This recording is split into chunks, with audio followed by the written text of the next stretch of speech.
It's Billy. Right now.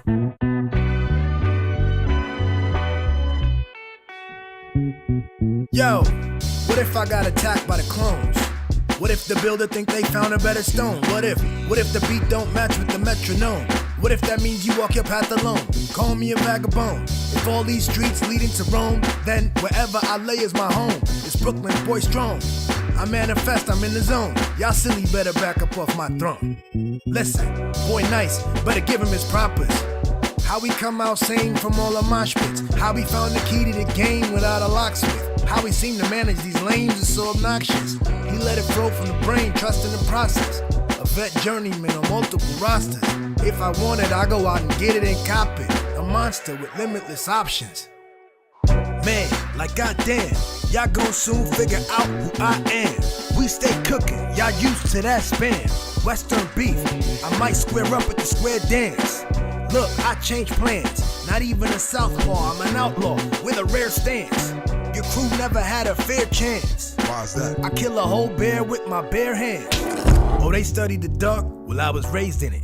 Brain shifted, the kid displayed insane physics. Best story never told, and it ain't finished. How we handled the rock, spun and kept the same pivot. I frame different, hot like a flame kitchen.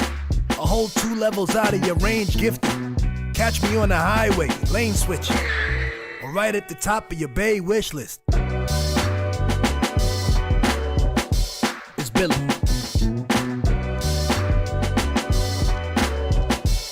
Right now. What up? It's Billy. What you doing?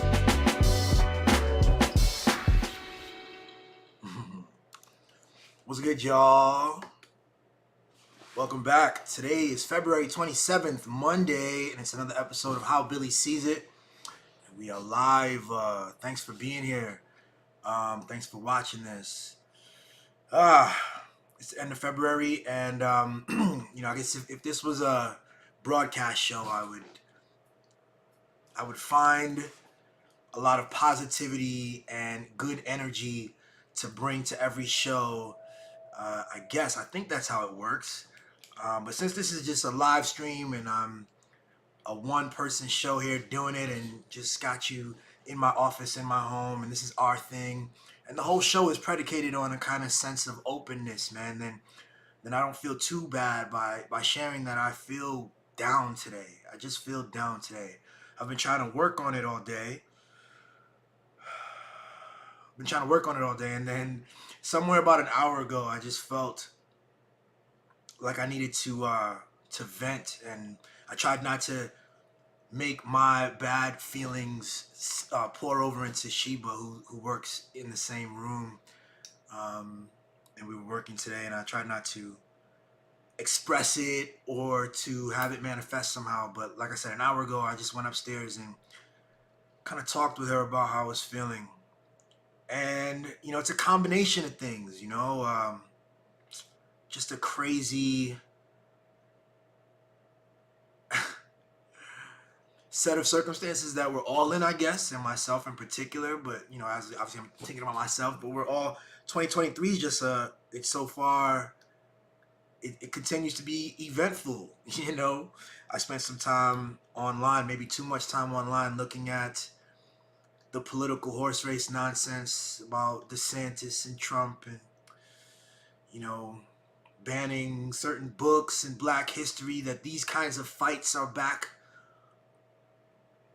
up for debate. On a personal level, as an animator, I was doing consistent work with Weed Maps, and they downsized at the end of last year. So, ever since the start of this year in January, and now 2 months in, I haven't had that steady income, and we've been working with that and had some other projects and stuff. Really tried to dive in deep with our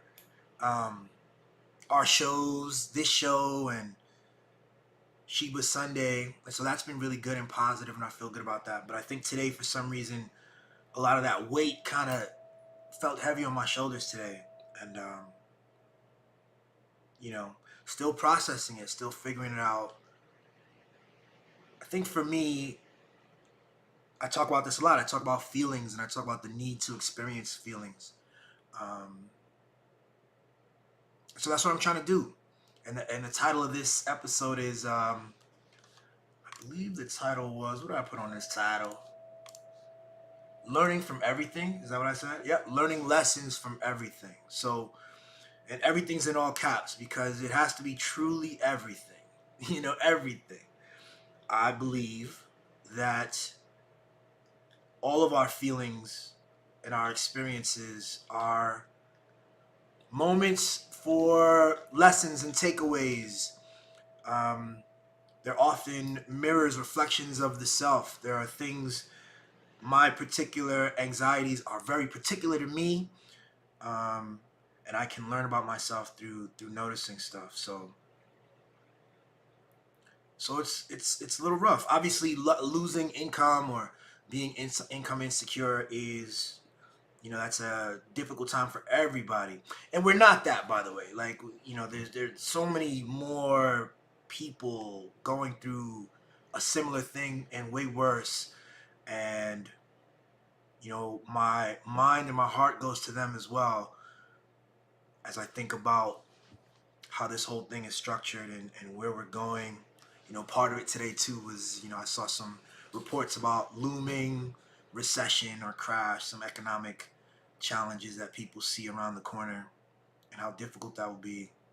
Um, it reminds me of something Shiva says sometimes, is it's important to look at the darkness but not to stare, and I try to do that.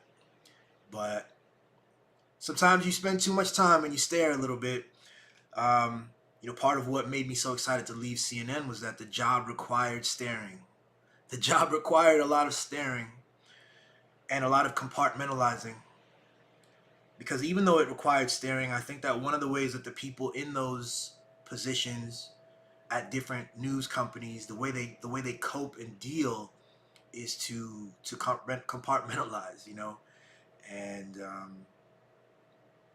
I think that's one of the important ways to get through that. But compartmentalizing isn't super healthy, I don't think. And I've been more of late interested in unifying and then learning the lessons and taking the full picture and soaking it in. And so, in this period, and if I'm talking just, selfishly about my income prospects and things like that, these things that give me anxiety, I think part of it is to learn patience. One way that helps me get through this period is to think that this too has lessons embedded in it. And one of those lessons is patience. One of those lessons is detachment. Detachment in so many ways, even detachment from the ego, in the sense that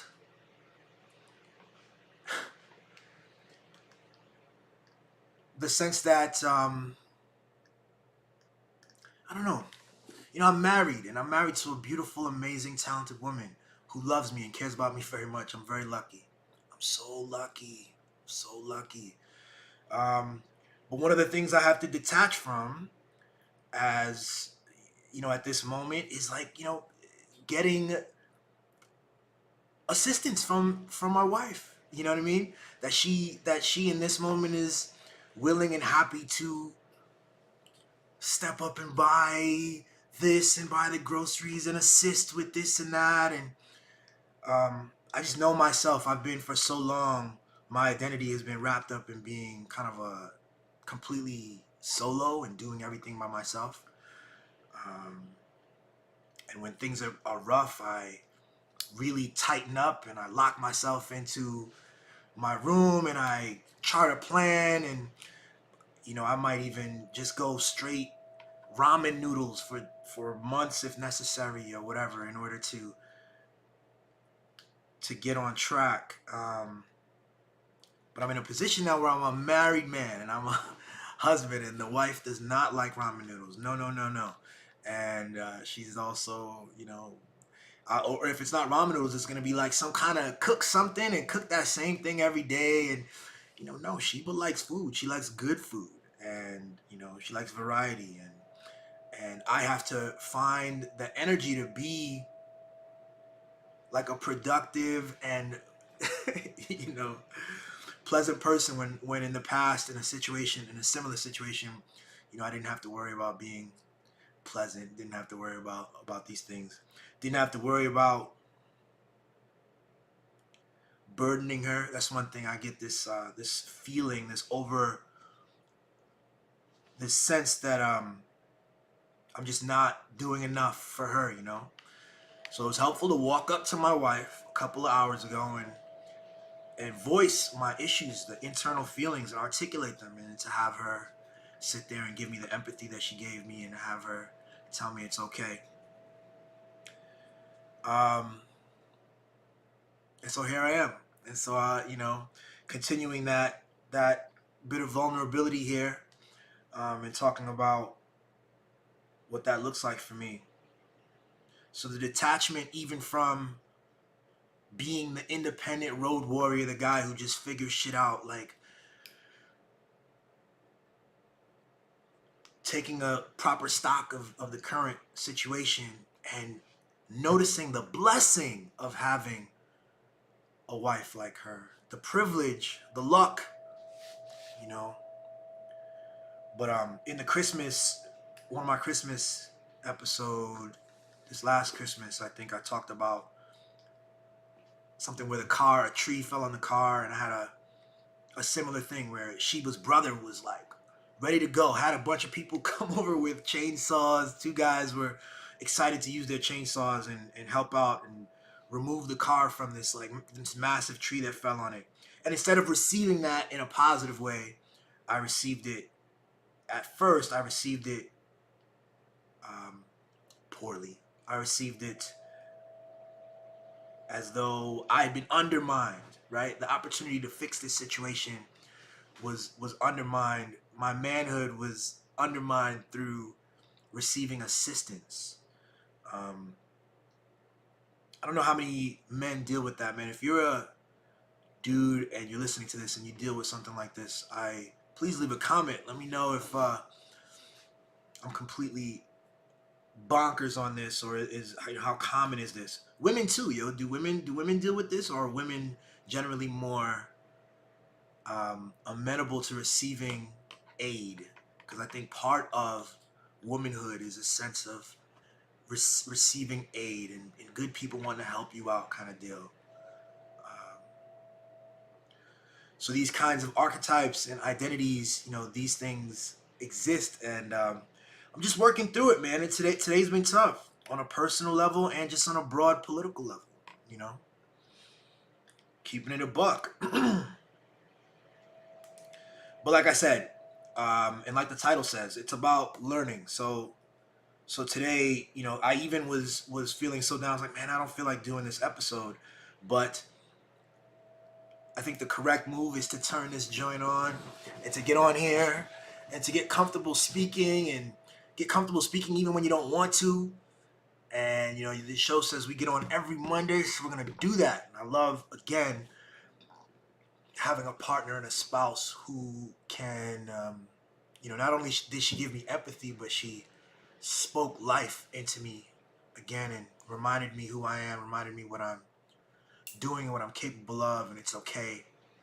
And so that's what we up to, and we're learning, and we are observing self.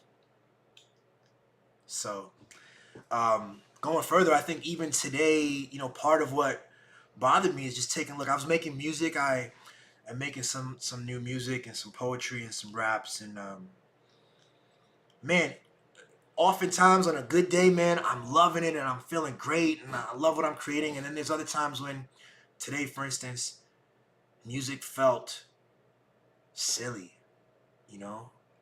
in contrast to these other things. I'm like, dag, I'm out here making music, this thing doesn't have a promise of income, and I need to be serious about that. And I am serious about that, you know, and I'm serious about music, and I'm serious about art, and I'm serious about all these things. But again, today just felt harder to do that. Um, Made me think a bit about sort of my path here, you know, from Capitol Hill to um, grad school and BB Digital and CNN.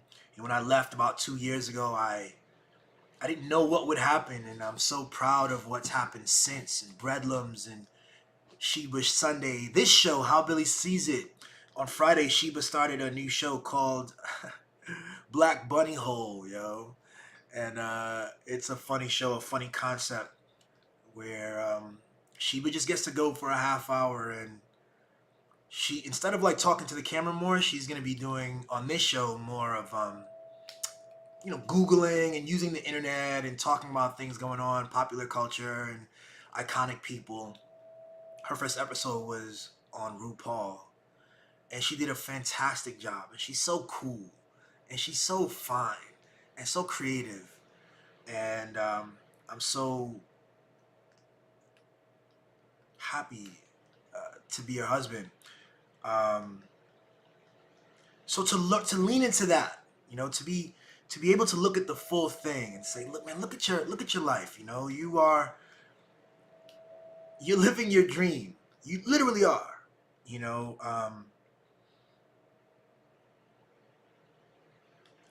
so when you have these doubts, and today was one of those days where doubts start to creep in, the capacity to sit in those doubts, to sit in that feeling, and then reconstitute your understanding, reframe yourself, and come back to a realization of, wow, look what you're doing. Look at your life. You are literally, you know, if you had told yourself 10 years ago that you would be this person with this resume, working on these things, married to someone like this, you wouldn't have believed yourself.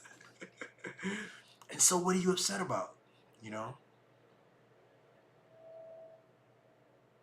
Obviously there's things in the world, there's things to be upset about. But there's also much to be grateful for. And so that grappling is where I'm at. And I'm feeling better already just being on here. So I'm glad I did this. Let's see here. My baby says, there's a stereotype that women are helpless and incapable. So I definitely resist that by trying to do everything I can by myself. Sheba says, capitalism wants us to choose endlessly making money over doing what we love. Exactly. Yeah. That's what it is. Endlessly making money over doing what we love. And you know what I think about, like I said, today I was doing the music, and I was like, oh man, this doesn't feel gratifying. It feels silly making music. But the truth is, so much shit is silly.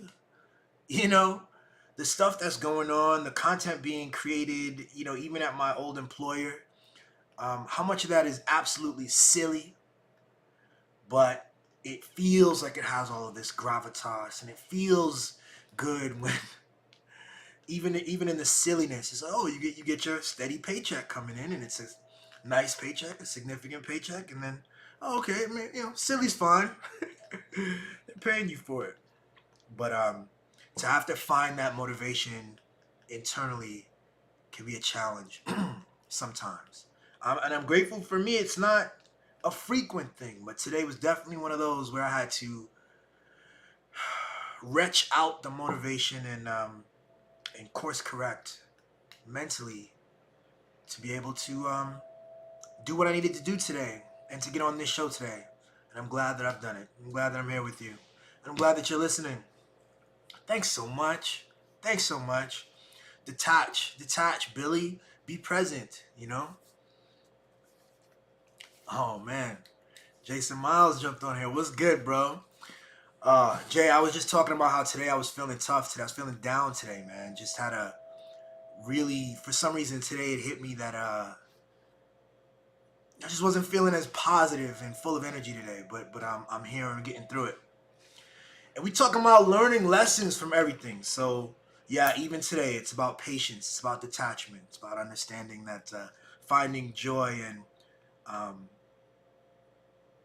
gratitude in the shit that is. Um, hmm.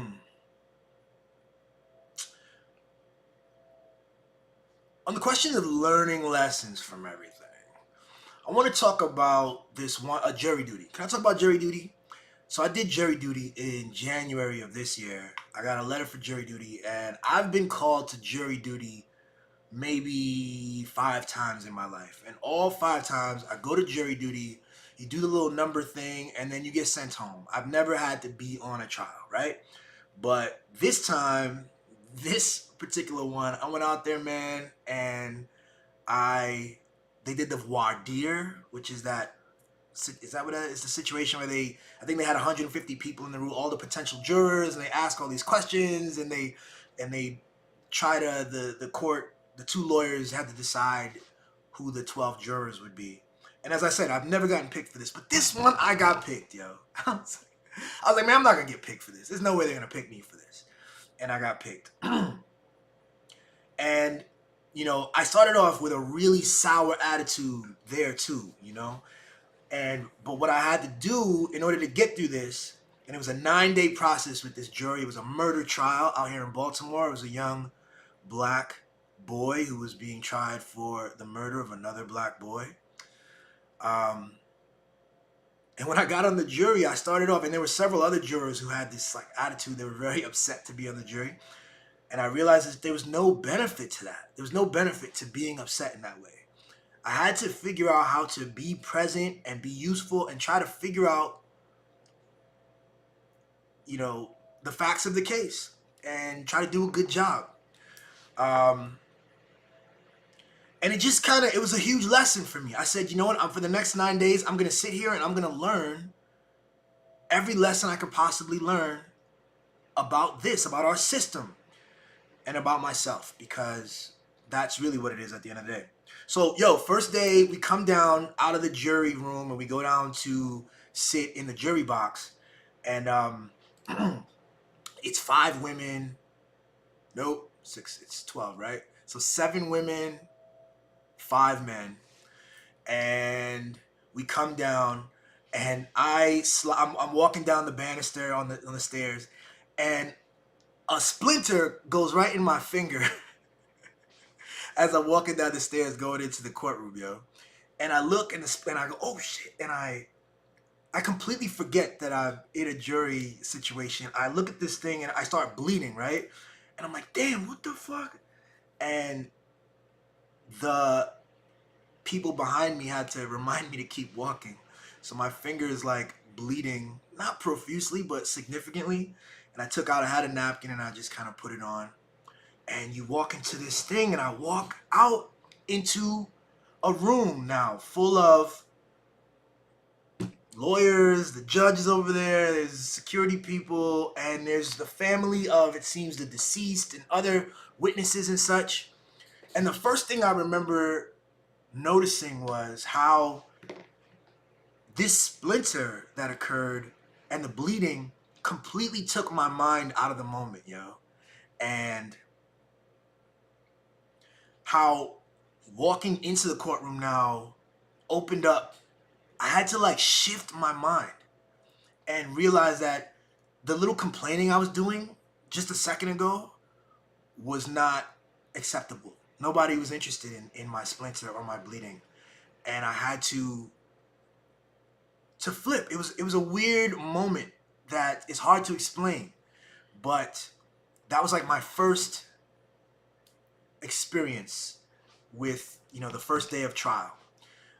We sit down, and I want to try to summarize this a bit. The whole process is really interesting, from voir dire all the way through.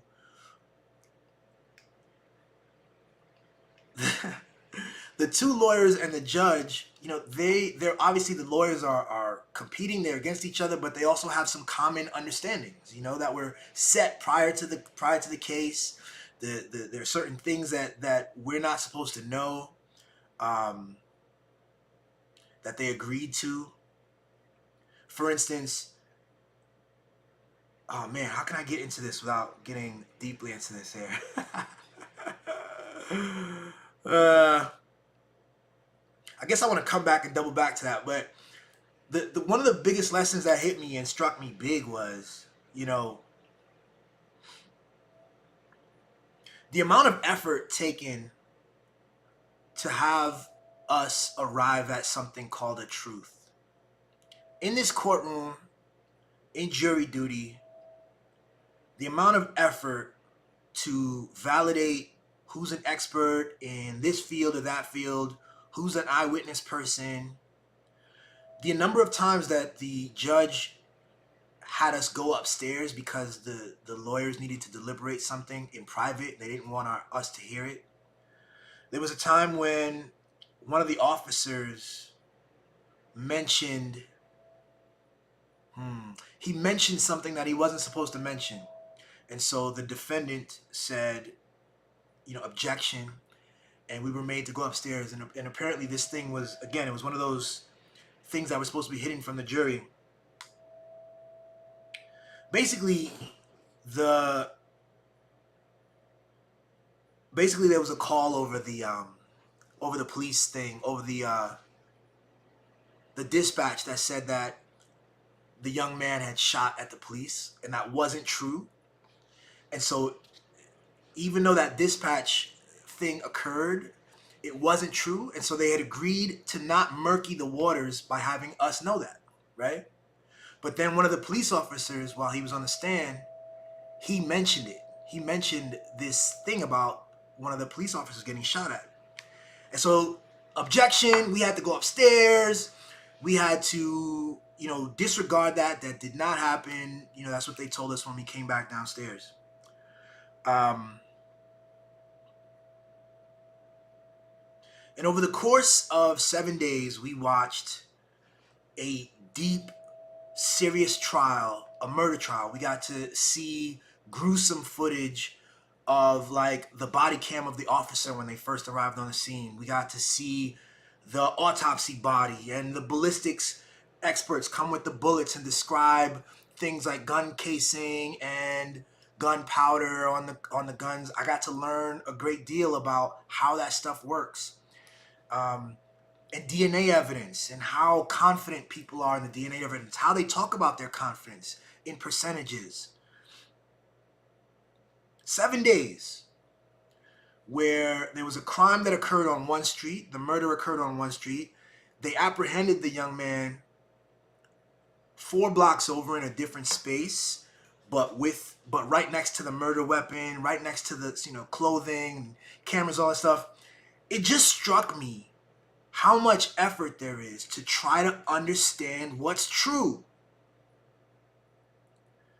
And it blows my mind because as someone who is, a critic of media, how little we do that in so many other spaces.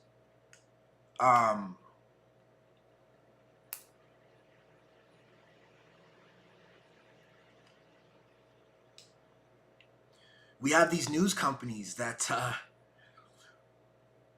reach the minds of millions and millions of people all over this country. They set the terms of our understanding. They focus us in on a particular issue. They give us language around how to talk about something, how to think about something. Black male, 15 to 30 in age, bullshit and lies and distortion and partisan stuff. And the amount of effort during the voir dire situation, they asked us about our prejudices. They asked us straight away how we feel about this and that, and does a murder case scare us? How do we feel about do we trust police? Things like this. Tremendous effort to try to chip away at bias. And I'll tell you what, even after looking at all those things for 7 days, when the 12 of us got upstairs, we had 2 days to try to come to our conclusion on this. It was difficult. It was not an open and shut situation. you know? We had to piece together things. There were cameras missing. Some of the cops didn't have their body camera on. Key cops that probably, if they had it on, we would have figured it out easy. The ballistics had, for instance, it didn't have any DNA evidence of the young man on the gun, but it did have the DNA evidence of the potential shooter on the gun. But it did have the victim's blood or DNA on the gun, and yet the gun was, like I said, blocks away with the defendant in a totally different location.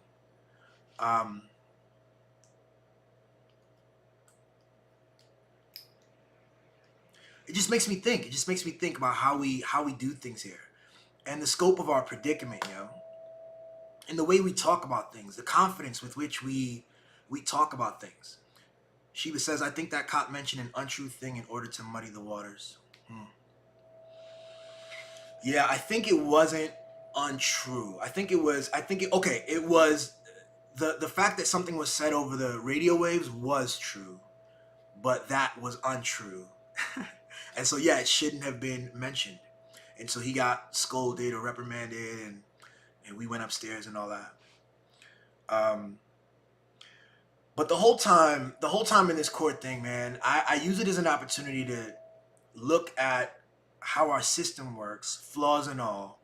And I also looked at it as an opportunity to see how I work and how I was feeling the whole time, and where I had tensions, We went upstairs, and we started off pretty much hung, it was pretty much a split based on the fact that there were some gaps in the story, even though it seemed pretty clear that this young man had the gun, had the murder weapon. We were saying, the cops didn't, or the lawyer didn't 100% prove it, that the whole thing hasn't been mapped out 100%. And so,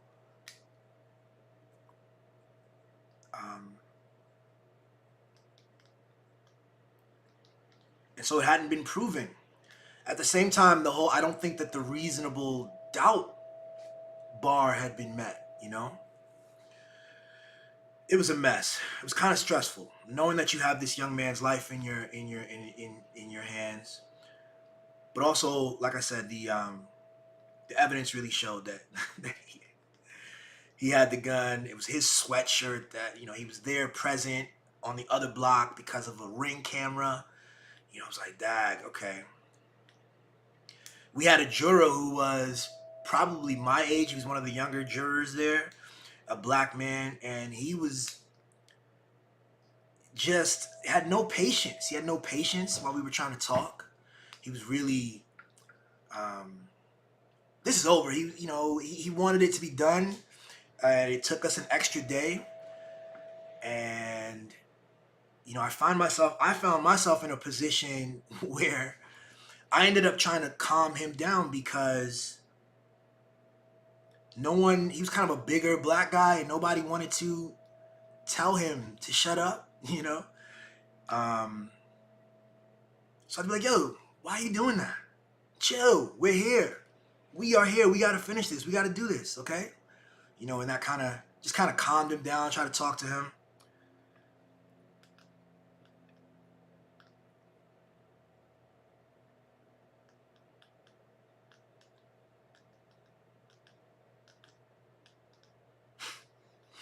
I just think that, our experiences is weird, and we are in a predicament. The way we were taught about truth growing up in these very easy, simple concepts, the way we think about things, the way we've been taught to think about things in binary terms, true or false, yes or no, right or wrong. It's not quite how things work. Obviously, something like death, there is someone who killed this boy, but we were faced with the task of figuring out if it was this young man who did it, if it was the defendant, and it was murky,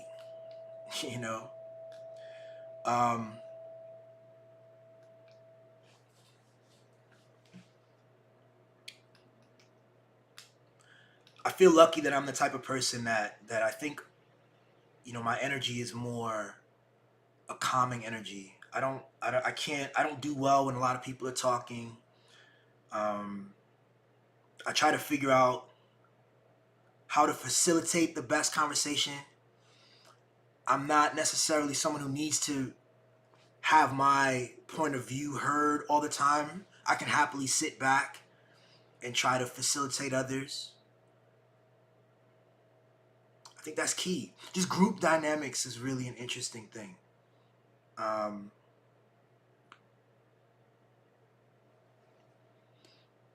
and I was actually, at the end of the day, we found him guilty, by the way. At the end of the day, I was I was proud of my ability to really kind of focus in and notice how I'm engaging with everyone, with the jury room. It was crazy to walk into the room and see the mother of the deceased, and she was looking at each of us in our eyes as we walked by.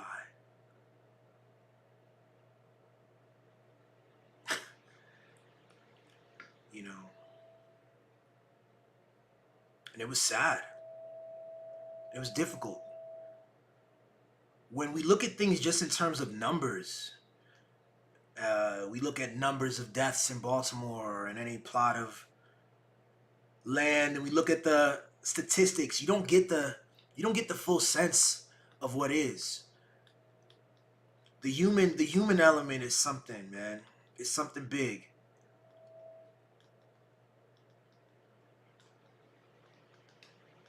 And as much as we critique jury duty, and as much as I've tried to avoid it in the past, I'm glad I got on this one.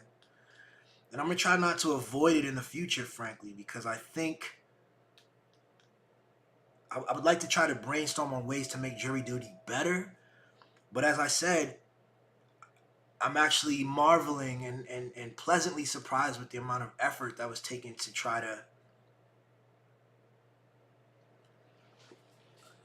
narrow us into a place that could not eliminate bias, but could limit our understanding, limit our biases. Um, I mean, this is a predicament. you know, it's just a predicament. What is truth? So, I think that simplified stuff, oversimplifying stuff, is a way to cope. It's a way to get through things, but it's not necessarily a way to produce justice. It's not necessarily a way to know what is actually going on.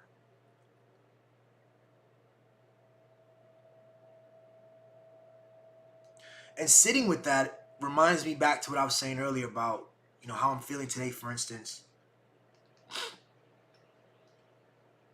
Things are so complex. The full story of what is bothering me today is a deeply complex one. And there's so many facets involved and so many different things. I've described just a few at the top of this, but it's um, it involves many things, and the capacity to sit in it and to allow it to be complex and allow it to be murky and to not try to simplify it and come up with an easy answer, or not to default. In the past, I have, if I would feel bad, I would default to, well, just work, just do something, just take an action on something, go create something, work on something, watch TV, smoke, text a girl, try to see if you could distract yourself with another person.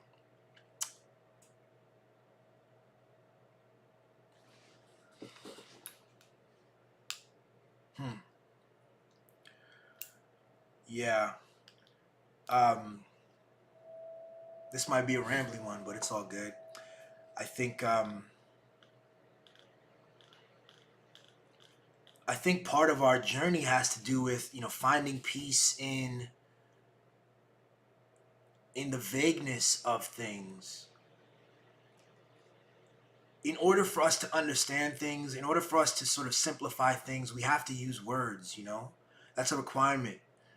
Words help us clarify and simplify and categorize and label. Once you have a label, you can say, oh, that was because of X.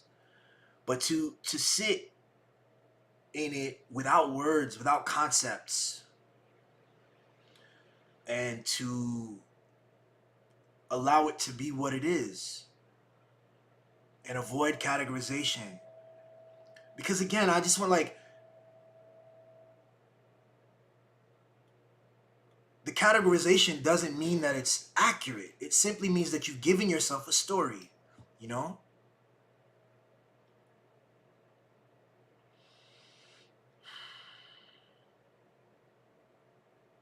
One of the crazy things I've been noticing, and I think I talked about this in another one, is these stories we tell ourselves are everything. It's not reflective of something we could call truth, some objective truth that we can observe. So I mentioned Donald Trump earlier. If you watch Donald Trump, if you watch him in his interviews, he believes that he's a self-made millionaire.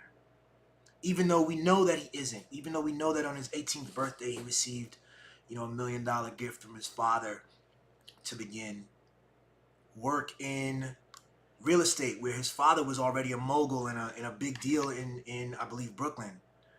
Not only $1 million, but all of the know-how and the connections and the Rolodex and the whole deal. And then through that, all these years and all of these things that he's done, Donald Trump will tell himself that he's a self-made billionaire. And people believe it and people repeat it. And this is an empowering narrative that he tells himself, such that he can get up in the morning and achieve the things that he achieves. At this point in his life, ex-president, twice impeached, running again, selling NFT baseball cards of himself, grifting people on his website, lying about the election, risking imprisonment, all this stuff. He takes action, in part because he has contrived for himself a narrative that continues to empower him. Everything that he does, he knows that he has a measurable impact on himself and the world and everything around him, that he can be active, And I want to contrast that against, for instance, the young man that I observed, the defendant in this court case. I can replace him with several people, cousins in my life, people I grew up with in Brooklyn who, circumstances are different for them. I have people I know who have been, incarcerated and have been shot and have been in these difficult situations. And there's a different narrative and there's a different tone that you often hear. It's not about an empowering narrative. It's quite often there's a sense that things are occurring to them. There's a sense that they are simply the victims and the recipients of an external world, an external set of circumstances. They were dealt a bad hand from birth, and then, another day, and this happened, and after that happened, and there's a lot of this happened, And then there are other people who speak completely differently, where they initiated.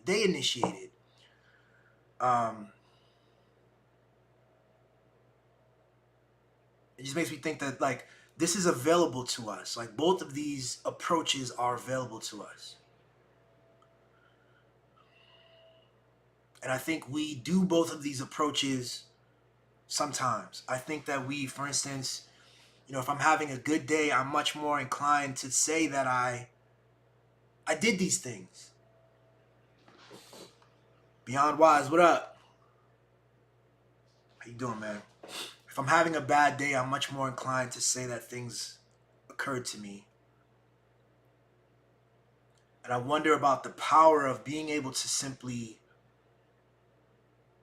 continue to take that active tone all of the time, to consistently take the active tone. What are the benefits of that? To really believe it, and to know that you are creating your world. I don't know. And this is all pertinent to me because, what up, yo? Earlier at the top of this, I was talking about how I was having a rough day today. Um, Sometimes it feels good to say, to release that pressure, to release that sense that you created it, and to put it on something else. Um,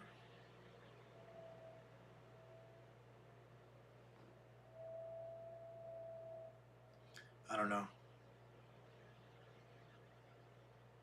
It's narratives we create. I think more and more the best move, is to be present and to have different answers and different narratives at different times that serve you in any case. Um, I don't want to be silly and lying. I don't want to be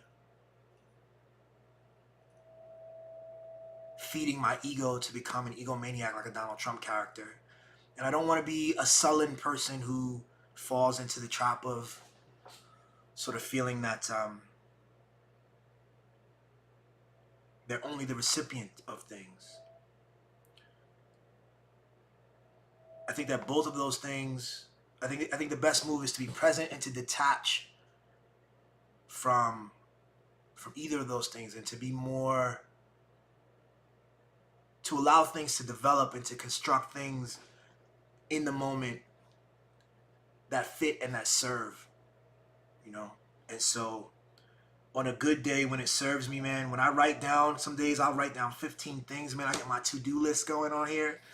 And I'm feeling good. I get up at 6 and I'll work out, cold shower, cook breakfast for my baby, work on a cartoon, animate, write something, and I'm doing it. And it's me. And I know that everything that I create is of benefit, and it's going to be important, and it's good, and I'm challenging myself, and I'm devoting time to things that I care about and love. And then on other days, I'm just not feeling it, and I have this whole, and today's one of those days, man. Today was one of those days, but the detachment, I think, manifest the way detachment looks is to allow for both of those, man. I'm all of those things, and to feel sad and afraid and anxious is also part of my experience and part of my truth. And when I'm popping and super productive, there are lessons for me to learn there. And when I'm feeling down, my anxieties, there's lessons for me to learn there. So as I said, man, my lesson today is patience. Part of my anxiety today had to do with clients and my art, and feeling that I should be further along in something. To detach from that.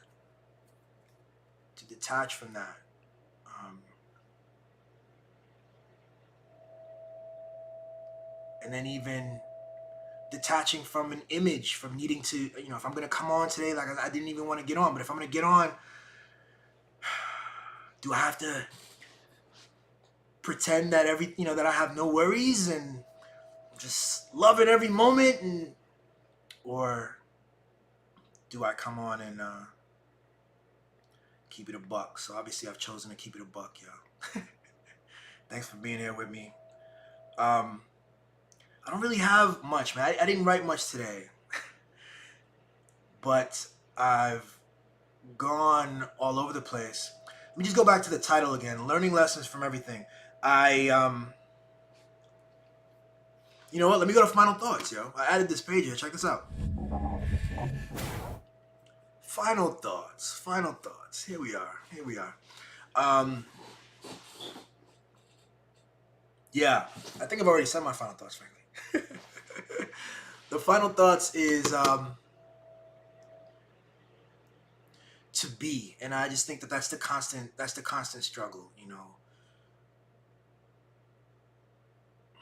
Today, part of my challenge today was I'm looking at myself. I'm writing. I just wrote a piece on my website, BillyBarton.com, called "What Is a Journalist."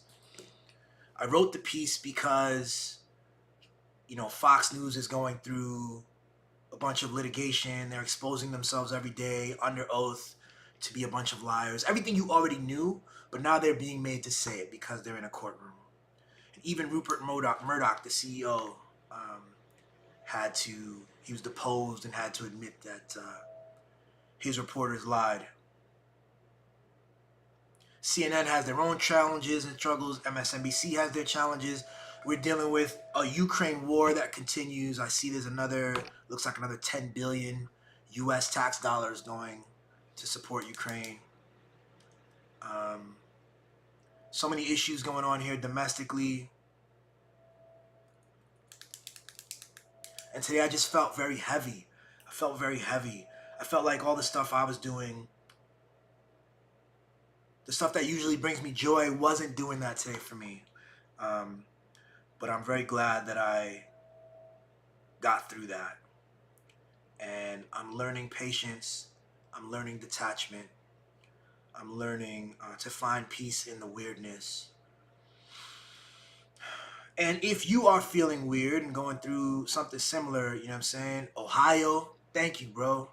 Ohio, that was another one. 10 billion going to Ukraine, but I hear it's not only is it not getting covered, but I think Donald Trump went out there and used it as a political moment for him, just classic Trump.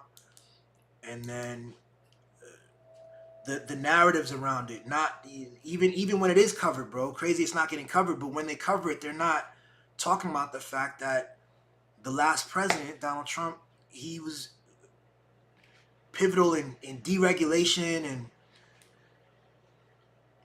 it's just like, you can't tell stories in these little ways. It's just like talking about the Iraq War in a narrow sense. Am I right that Biden drew down troops in Iraq and people were, you can't, like, you have to talk about how we got into Iraq. And if you talk about that, if you talk about it in full, you realize that it makes perfect sense to draw down. Because there's no reason for us to be there. We shouldn't have been there in the first place. That's just one of many things. All this stuff was getting me today, man. But again, like Sheba says, look at the darkness, but don't stare. Like I keep saying, I want to be present, and I want to learn the lessons. I want to be comfortable in the weirdness. That's where I am, y'all. And I don't have much today, yo. That's it. 8:55, about 55 minutes on here. Love y'all for jumping on. I appreciate you. I'll be back on Monday, and I'll be better prepared. I'll have a whole thing in my next episode. But thanks for being here, and please check out on Friday. My wife is gonna be back for episode 2 of her new show called Black Bunny Hole. She's doing Beyonce for episode 2, and we've already sort of on a technical level, we've added some bells and whistles. We've added some formatting stuff to make it even better than the first episode was. The first episode was on RuPaul. You can see that on her page at Sheba Biba on YouTube. So she's back with Black Bunny Hole, Beyonce on Friday, and then Sheba Sunday on Sunday, and I'll be back on Monday, y'all. I appreciate y'all. Let's see, Beyond Why says, too much of a profit incentive for new media. Got to believe half you hear and half you see. Exactly, y'all. It's a mess. It's a mess. And I've really, my interactions with the media, my desire to improve media, to analyze and critique media, I've been at this now for maybe 12 years. 12 years. I had a critique on CNN before joining. When the opportunity came, I was like, what is this? Oh, wow, this is crazy. I'm going to go in and kind of learn from the inside. And I learned quite a bit. 5 years there. I see the depth and the complexity of the thing, and money is a big part of this fucking thing, to be honest. But I'm really, sometimes I'm encouraged by the idea that we can all sort of circumvent that stuff by speaking directly to each other, by using the tools and the internet. These are tools that, our forefathers and mothers didn't have. and that we have at our disposal, and maybe we could do just a little bit less porn, a little bit less, cats, and do some talking to each other and a bit of some honesty and clarity so that we can create an ecosystem of news and sharing and support. And then other times I just feel like, oh, shit. Today was one of those, man. But anyway, that's it. Yo, peace and love. And please keep doing your thing, everybody. And I'll see you on Friday for Black Bunny Hole with Sheba. Love y'all.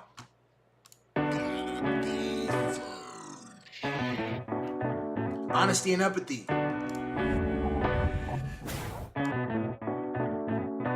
It's Billy. Right now.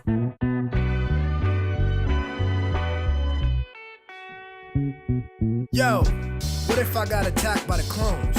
What if the builder think they found a better stone? What if the beat don't match with the metronome? What if that means you walk your path alone? Call me a vagabond. If all these streets leading to Rome, then wherever I lay is my home. It's Brooklyn's boy strong. I manifest, I'm in the zone. Y'all silly better back up off my throne. Listen, boy nice, better give him his propers. How we come out sane from all the mosh pits. How we found the key to the game without a locksmith. How we seem to manage these lanes is so obnoxious. He let it flow from the brain, trusting the process. A vet journeyman on multiple rosters. If I want it, I go out and get it and cop it. A monster with limitless options. Man, like goddamn, y'all gon' soon figure out who I am. We stay cooking, y'all used to that span. Western beef, I might square up at the square dance. Look, I change plans, not even a southpaw, I'm an outlaw with a rare stance. Your crew never had a fair chance. Why's that? I kill a whole bear with my bare hands. Oh, they studied the dark? Well, I was raised in it. Brain shifted, the kid displayed insane physics. Best story never told, and it ain't finished. How we handled the rock, spun and kept the same pivot. I frame different, hot like a flame kitchen. A whole 2 levels out of your range gifted. Catch me on the highway, lane switching. Or right at the top of your Bay wish list. It's Billy.